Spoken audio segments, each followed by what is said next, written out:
Evaluate multifamily properties. Who here has kind of heard of cap rate before? The cap rate. We're not going to pull out the calculators tonight, but one of the things that I want to challenge you all, because a lot of people get intimidated when we start talking about math and the numbers, but it's really fifth grade math. And I think that's one of the things that I work through with my clients to make sure that we keep everything at the simple level. We keep simple frameworks and simple concepts, because it's really simple when you think about it. We're using fifth grade math. We're adding, subtracting, multiplying, dividing. That's it. We're not doing trigonometry. We're not doing geometry, no calculus, no pre-algebra, none of that stuff. And so I think that's the thing that we need to realize, that, it is doable. We all can do it. Who in here is pretty sure they can do fifth grade math? Drop something in the chat. Drop a 1 in the chat if you can do fifth grade math, because I think that's one of the things that I want people to understand, that we're talking about some different concepts tonight, but it's not really that challenging when you think about it. If you understand the information and you got somebody that you can ask, then you're going to be in good shape. So the capitalization rate is just your net operating income that your property is producing divided by the current market value. And then we're going to multiply it by 100. And that's going to tell you the capitalization rate for the area. And all that is telling you is what are investors paying for this amount of income stream in your area. So we'll say, hey, for Atlanta, Georgia, the capitalization rate is 5%. Okay, perfect. Now, this broker brought me a property that says this property is producing $100,000 a month. $100,000 a year in annual income, the net operating income.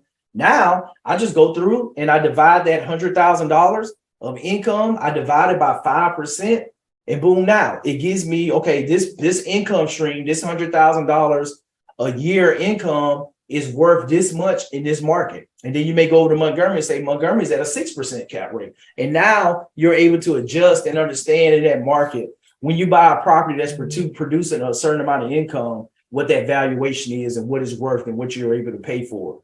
And then you also understand, like, hey, if I'm getting it for $200,000 less than what the cap rate is saying that I should be paying, then you got a pretty good deal.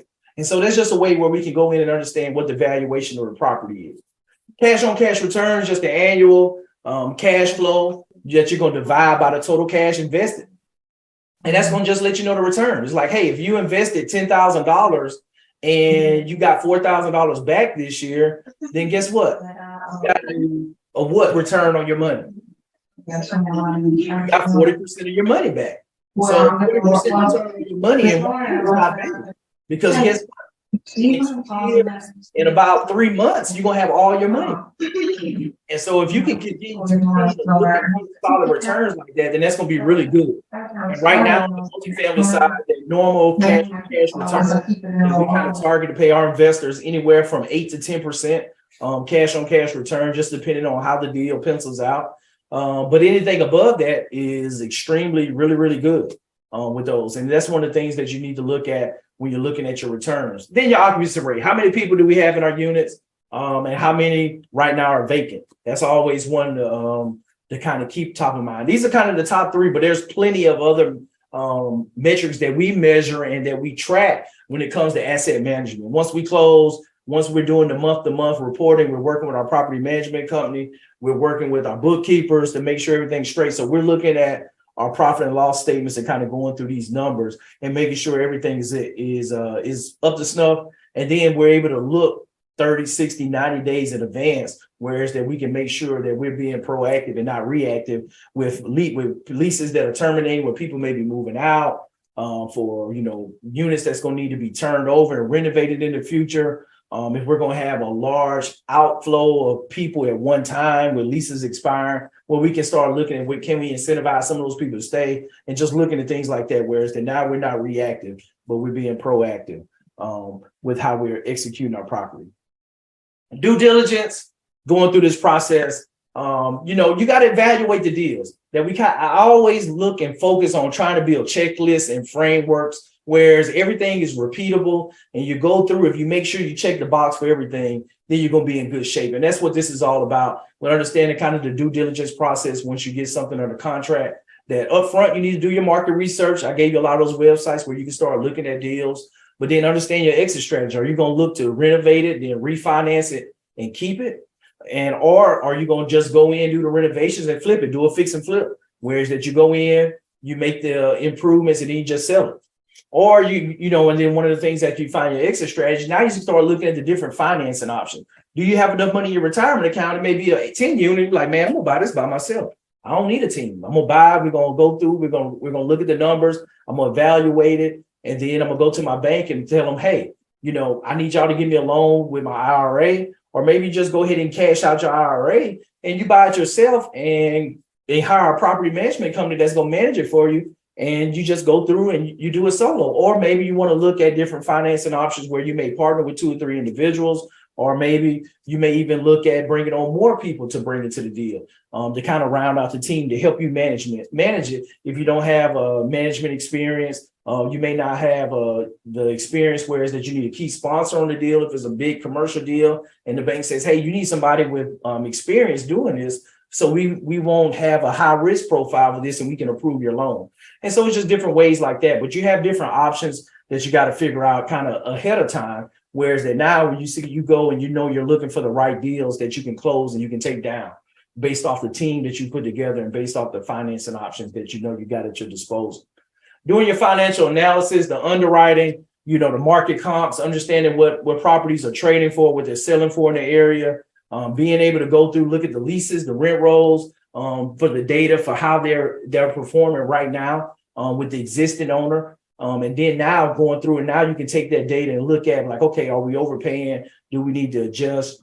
You go through the property inspection report, it's going to tell you, hey, what do we need to adjust for? Because hey, they didn't tell us that all the water heaters were 20 years old, or all the air conditioning units were over 20 years old. We just ran into that one with one of my clients that's going through a due diligence period right now. We just got the inspection report back, and like all the HVAC units were 20 plus years old in the property. And so we're going back and was like, hey, you need to go back and we're going to ask for consideration. Like, hey, we put the offer price in at X amount, but we're going to have to reduce this about 45,000 because, we weren't expecting this. And guess what? You're going to have to do this anyway for the next person if you don't want to move on the price, because now you got the inspection report, you guys know it, and the next person is going to do the same thing. And so just using that expertise from the property inspection report and that professional to give that report to them. And now you use this as leverage to say, hey, we only can pay X amount now because we got to go fix all of these things.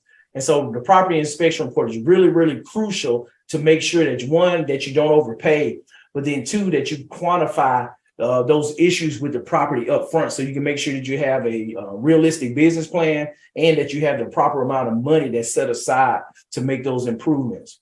Legal and financial advisors, you definitely got to go through the legal title check, just like you're doing the single family side. You want to make sure that you understand the insurance costs. For our 18 unit this year, June of this year, our property insurance went up from $12,000 to $25,000 in 1 year. The insurance premium increased. So you want to make sure when you buy the property, okay, is there going to be an increase in insurance? Is the taxes? Pretty much, I'm going to tell you that the taxes are going to be assessed at the new property value, what you paid for. If you're buying a property that somebody owned 30 years ago and they only paid $200,000 for it, and now you're paying $800,000 for it, there's going to be an increase in taxes. So make sure that you definitely account for that in your underwriting. Negotiate, get the deal closed, and get the keys. And now the fun begins with executing and working with the property management.